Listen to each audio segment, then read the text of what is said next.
welcome to our video for the week of Thanksgiving. Of course, the week of Thanksgiving, I think it might be mandatory for yoga teachers to do a class theme on gratitude. But I wanted to kind of take it a step farther than just gratitude, and you'll probably hear so many times this week to be grateful for the things that you have. And it can almost kind of become something that you're accustomed to hearing because it's said so many times. So I wanted to go over some different techniques that you can use to actually make it easier to stay in that space of feeling grateful, of being in that attitude of gratitude that we strive for. But to start out, I just wanted to talk about the word Thanksgiving, because again, we hear that word so many times, we think of it as a holiday, but I always like to stop and break down that word into its parts, thanks and giving. So the thanks part is to be thankful for the things that you already have, and the giving part is noticing what is abundant in your life or what you can share with other people and giving that away. So being thankful and being generous. That's the whole idea of the holiday, and really the whole season that we're building up to is the holiday season, which is a lot about being grateful for what you have and being generous and giving to other people. So the first part is focusing on the abundance in your life. What is abundant? And we live in a society where we are conditioned to want more. We are conditioned to always want more, and that just drives the whole consumerism of our economy. But when you recognize that watching TV, the commercials that come on, the things that come on the radio, the things that you're exposed to in billboards and advertisements, notice how they make you have that sense of lack, and they're playing on that human characteristic of getting used to the things that you have and not seeing that abundance. So if you can flip that script and make an effort to notice what is abundant, what is plentiful in your life, and be grateful for that. And it's basic things. So you're thinking about the food that you have in your fridge. If I open my fridge right now, there's food in there, and that's an amazing thing because it is healthy, it is fresh, it is all things that I can go into my kitchen and cook right now, all sorts of different meals. So that's something that's really abundant. I can go over to my shelves and see my clothes, all my different clothes that I have to wear for the summer, for the winter.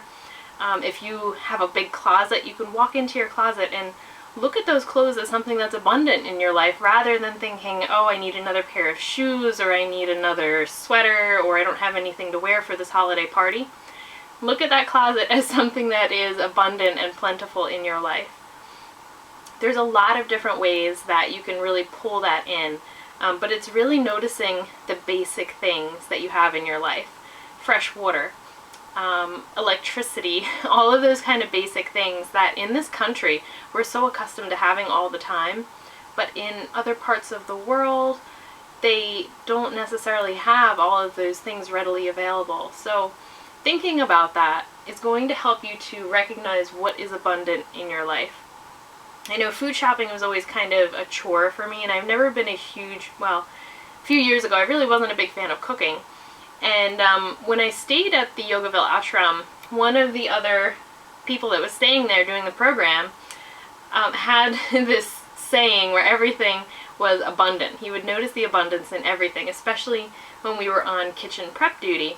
There would be a group of us in the ashram kitchen getting ready to cook a meal for 100 to 150 people. So it was a lot of food. And we would spend maybe an hour chopping potatoes or whatever we needed for that meal. Carrots, celery, onions, you name it. It would be a lot of work just chopping everything that the chef needed to prep that meal. And at first it kind of feels like a chore, but when you think about how amazing it is that we have this abundance of food and that the ashram is able to prepare these meals 3 times a day. They were healthy, they were fresh, they were organic, they were all vegetarian, for this large group of people, and how well orchestrated it was every single day. Having the attention drawn to the fact that that food was so abundant and it was amazing. So now I think about that every time that I go food shopping, or every time that I and preparing a meal, just the process of chopping that food is a time for me to think about how abundant that resource of food is in my life and how lucky I am because of that. So the second one is to give up complaining. This is a very hard one because, again, in our culture, the way that we interact with people, complaining is kind of a normal part of our conversations with people. Complain about the weather, complain about work, complain about traffic, any different thing that you can think of gives you something to talk about and get the conversation going. And it's kind of a misery loves company kind of thing, like, oh, I know the weather is terrible. So we have this tendency to jump into complaining very quickly. And it's so strong that a lot of times we don't even realize that we're doing it. So this is really more of an exercise to just notice what your patterns are. And we say that whatever you practice on a regular basis, you're going to get good at. So if you practice complaining on a regular basis, you will be really good at complaining. If you practice seeing the abundance in things, if you practice gratitude, you're going to get really good at that. So it's just a matter of deciding what you want to get good at. If you do notice yourself going into that complaining pattern, which will happen, it's kind of a knee-jerk reaction for us, or if somebody around you is in a complaining pattern, just consciously make an effort not to feed into it. And if you are the one doing the complaining, find a way to stop it and then redirect yourself to something else, something more positive, because we want to make that connection stronger. The third one I kind of touched on already is watch for a feeling of want or lack. And this can come in a lot of different forms. It can come in like a hunger kind of form. So sometimes at the end of the day, you've already had dinner, and you get into that space where you're kind of like, well, I want a snack, I'm not really hungry, I just sort of want something. Or you might be at the store and there's nothing in particular that you need, but you have that feeling of, oh, I want to buy something. So it's kind of a low level of discomfort. It might be a slight boredom. You might be trying to distract yourself from something that's coming up that's unpleasant to think about. It might be something anxiety-provoking that you want to distract yourself from. But this feeling of want or lack, we hardly ever actually fill that need with what's actually creating the need. So a lot of times we turn to things like food, shopping, alcohol, going and surfing the internet, looking at Instagram, things like that. That's what I like to use to distract myself. But notice that pattern. We all have certain things that we gravitate toward. Sometimes they'll call them soft addictions, so it's not something quite as severe as having a drug addiction, but it's something that you're drawn to that you use to soothe yourself and to fill that space of lack. The problem is that when we get in the habit of always doing that, we never address the root of the problem. So if you are feeling like, especially around the holidays, that you need to shop and spend money and put yourself into debt, try to look underneath that and figure out why. Because the people that you're spending all of that money on, chances are, probably have a lot of things in their life already. They probably have a lot of abundance and might not necessarily need all of those things. So you have to ask yourself, is it worth going into debt in that whole process? Are there other ways that you can show them that you care about them? And even just kind of changing the way that you would go shopping. So instead of buying material things, maybe spending time with that person. Just kind of making a little shift like that. You might find that by spending time with a person or doing an activity or something like that, rather than giving a material possession, it gives you that little boost that you needed. It gives you that feeling of fulfillment, of social connection, of having a strong social network. So that is going to fill that feeling of want or lack a lot more effectively than some of the other things that we try to put into its place. Okay, so the fourth one is to cultivate this sense of wonder and awe in your life. And this is really a lot easier to do if you're around young children, because they will be fascinated by the simplest thing, like the old cardboard box. If you give a kid a cardboard box and they'll play with it for hours and hours, they think it's the greatest toy ever. Try to tap into that sense of wonder and awe that they have when they get to see Santa Claus, or when they are out and they see those beautiful holiday lights. Anything, it doesn't just have to be around the holiday season. You really want this to be something that you do all year round. In terms of a yoga class, I like to think about how incredibly complex our bodies are and how amazing it is just to do the most basic pose. Especially things like standing poses and balancing poses.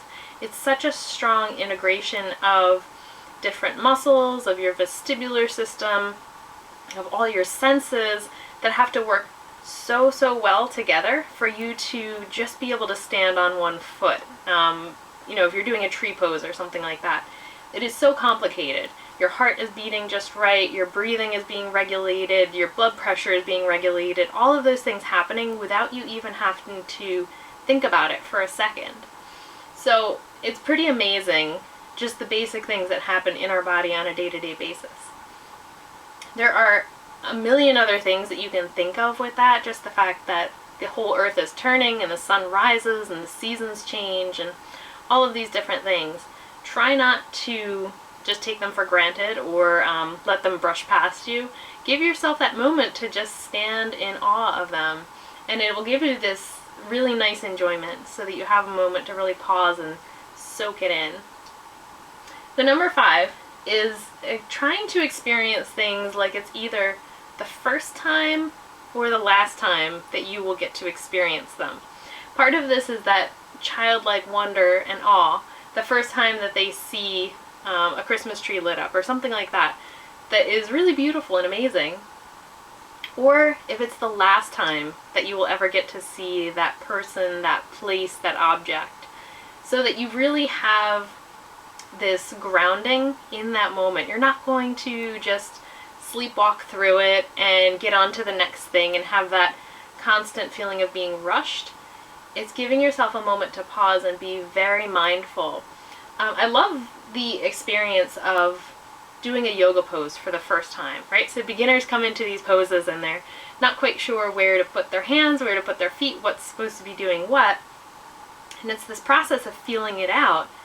So every once in a while I'll tell my students, especially in a pose like downward facing dog that you do over and over and over and it can get kind of habitual, you try to go into a downward facing dog and think, what was it like the first time I came into this pose? Or try to just pretend like you've never done a down dog before. How do you build that sequence of putting yourself into that shape, breathing into it? What does that breath feel like?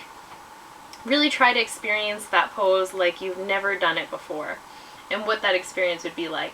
And then on the other end of that, eventually one day we will all do our last downward facing dog of this lifetime. So what is that going to feel like? We might not know in that moment that it is our last down dog, but you don't want to miss that opportunity if it is or when it is. So try to absorb that pose just like it's the last time you will ever do it. Holding that kind of sacredness that it might have. And you can do that with every different pose. I just use down dog as an example because we do that so regularly in our practices. But food is a great way to do that too. Like the first time that you ever ate an apple, or if that was the last apple that you were ever going to eat in your life, how would you savor that apple? You wouldn't let that experience just pass you by because you know it's the last time you're going to get to have that flavor. So things like that, you can take that into so many different parts of your life, especially with people. We never know when it's going to be the last time that we get to see somebody, so make sure that you give yourself the gift of being fully present and absorbing the conversation that you're having with that person, just the experience of being around them, because you wouldn't want to miss out on that and find that looking back that you were not being mindful or that you were distracted during that interaction. So try that anytime that you can think of it during your day, pretending like it's the first time or the last time that you're experiencing something. And then finally that brings us down to exercising your gratitude. And for the students who have been practicing with me for a while, we have this routine where every year, the week of Thanksgiving, we take a piece of paper and we fold it into 4 columns, and we write 1 through 25 on each column, so we go up to 100. And you write down things that you're grateful for in your life, and you try to see how quickly you can get to 100. It's really a process of expanding your definition of what things that you're grateful for in your life. And because 100 is a pretty high number, you start to go through your friends and your family and your house and your car and your food, the normal things that we think about in terms of gratitude, and then you still have some columns to go. So you have to start really thinking hard about what things in your life you really need to be grateful for. And I tell my students that the best way to make this an effective practice is to think about the basics. Think about the absolute most basic things that you have in your life. The fact that you're able to see and watch this video right now. You can hear me talking, which not everybody can. The fact that you maybe walked over to your computer today to watch this video. Really, really basic things. The fact that your body moves, that you can do a yoga practice. The fact that your brain works on a level that allows you to absorb this information. I love the fact that I know how to read and write, because that's not something that people all throughout the world get the privilege of doing, especially as a female. That is an absolute privilege for me. The fact that I'm educated is a huge privilege. So I try to remind myself of that very regularly. Since I'm able to write, I can convey a huge amount of information to other people in the world. And because we have this platform of YouTube, there is this incredible exchange of information. So YouTube is one of the things that I usually write on my list of 100 things, because I think it's just such a great platform for sharing information. And I've learned a ton from watching videos. So really get creative when you're thinking about those things to write in your list of 100 things. The more basic you go, the more effective it's going to be, because we really take for granted things like having hot water or having running water until something happens and that breaks. We had our hot water heater break a couple weeks ago, and we went about a week without a hot shower, and it's cold here right now, so that was quite an experience. And then when the hot water heater got fixed and we got to take a hot shower again, it was like the greatest shower ever. So I was really grateful for the hot water heater that worked. But basic things, think about the basic things, where most days I would just take a shower, get ready for work, not even think about it. After that experience, every time the hot water worked, I was like, yes, it's great. So yeah, the more basic that you get with your list, the more effective it is. I also recommend that people start a daily gratitude journal, because like I said earlier, it's like a muscle. And I wrote exercise your gratitude, because it's literally like a muscle. If you exercise your complaining muscle, you'll be really good at complaining. If you exercise your gratitude muscle, you're going to be really good at connecting to things that you are grateful for.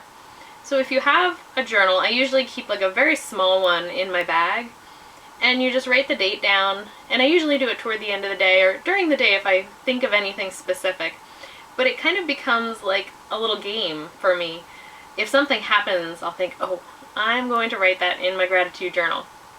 So that when I have a moment later and I get to write that down, I think, oh, this is great. Or at the end of my day, instead of thinking about all the things that were difficult or that went wrong, or starting to worry about what I have to do the next day, I sit myself down and just take a moment or two. It's a very quick process of writing down a few things about the day that were really special, that I'm grateful that I had the experience of, meaningful interactions that I had with people, things that were accomplished, anything that I feel like is worthy of gratitude. And there's a lot of things, but just taking 2 minutes a day to do that is going to train your brain to look for the things that you experience during the day and think, oh, I'm going to write that in my gratitude journal. So you're strengthening that pathway in your brain. In yoga, we call that a samskara. It's a groove. It's a channel that gets worn away by habits. So we want to foster the habits that are going to be beneficial to us and that are going to enhance our experience of our life day to day. Now, the way that I pulled this into our yoga practice this week is I did a class that was really, really basic. So I always find it interesting the perception out there of what an advanced yogi is. And a lot of times it has to do with doing one-armed handstands and scorpions and, I don't know, going from crow into handstand or something like that. But there was a saying that I read once that said if yoga was really about flexibility and being able to do advanced poses, then every gymnast and every acrobat and every contortionist would be an enlightened being, right? Because they have the utmost skill in that category. But obviously we know that's not true. Yoga is so much more than just being able to bend your body into these complex shapes or to do really advanced poses. And we find that sometimes doing really advanced poses all the time actually feeds our ego and makes our ego stronger. So we have to be very aware of that pitfall in our practice.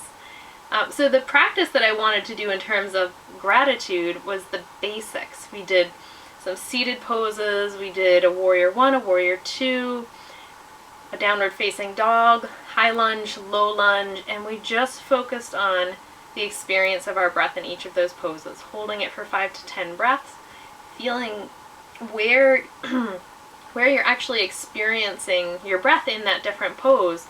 If you're upside down, it's completely different than if you're right side up. But going back to that basic level of we're doing a shape with our body, but we're watching what our experience of the breath is, and we're watching what our internal experience of that pose is. What is your mind doing when you're in that pose? So that was the focus of our practice. And you can really think, if you have any kind of a physical limitation, or maybe you don't have the most advanced practice in terms of the poses that you're able to do, don't worry about that, because the difference between a beginning yogi and an advanced yogi is going to be their level of concentration up here. You can have two people seated just like I am, and one person would be sitting in meditation completely focused. Their breath is smooth and steady, their mind is crystal clear. And then the other person sitting right next to them might have, be in full lotus, okay? But their mind is jumping all over the place. They're thinking about what they're going to cook for dinner. They're thinking about a phone call that they have to make later. From the outside, you can't tell that. But those two experiences are totally different, and only one person is actually doing yoga in that scenario. So keep that in mind.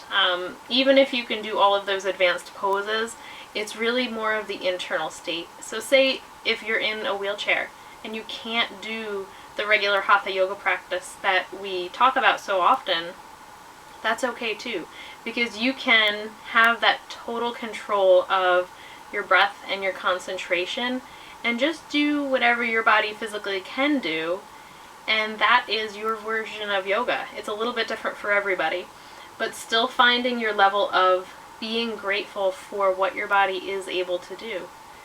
Because it is something of wonder and awe on all different levels. So I hope that that has helped you to build up to this practice of drawing gratitude into your daily life. And we're getting ready for another annual class that we like to do in my studio.